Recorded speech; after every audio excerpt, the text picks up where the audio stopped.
அன்பான மக்களே, நம்மளோட மகாநதி சீரியலில் இன்றைக்கான அப்டேட்டு பயங்கரமாக வந்துக்கிட்டு இருக்குது. அப்படின்னா என்ன அப்டேட் பார்த்தீங்க அப்படின்னா, காரு நம்மளோட விஜய் ரெட் காரு, அவருக்கு ரெட் கலர் ரொம்ப பிடிக்கும் அப்படிங்கன்னு நிறைய கலாட்டா வீடியோவில் கூட நம்ம பார்த்தோம், இன்டர்வியூவில் கூட.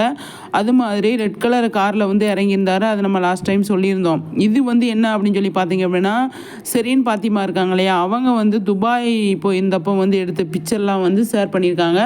இது ஃபஸ்ட் டைம் வந்திருந்தது. அதுக்கப்புறமா இந்த நடுவில் இருக்கிறது செகண்ட் டைம் வந்திருந்தது.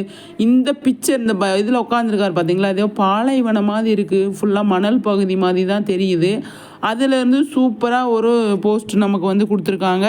அது பார்க்குறதுக்கு அவ்வளோ அழகாக இருக்குது அப்படின்னு தான் சொல்லணும். அது மேலே ஏறி நின்று ஒரு ஃபோட்டோ எடுத்திருக்காங்க. அவ்வளோ அழகாக இருக்குது பார்க்குறதுக்கு.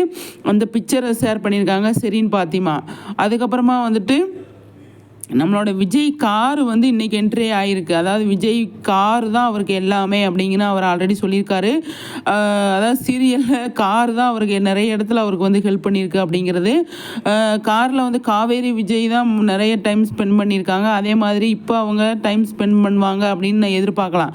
எதுக்கு அப்படின்னா, நம்மளோட டைரக்டர் சார் வந்து விஜய் காவேரி கை போட்டு 2 பேரும் கை பிடிச்ச மாதிரி ஒரு போஸ்ட் போட்டிருந்தாங்க இல்லையா, அதுக்கப்புறமா இந்த கார் வந்து ஷூட்டிங் ஸ்பாட்டுக்கு வந்துருச்சு. அதனால் வந்து ஆஃபீஸ் போகிறாங்களா இல்லை எங்கேயாவது காவேரியை கூப்பிட்டு போகிறாரா அப்படின்னு ஒன்றும் தெரியல. லொக்கேஷன்லாம் பார்க்குறதுக்கு வேறு மாதிரி இருக்குது.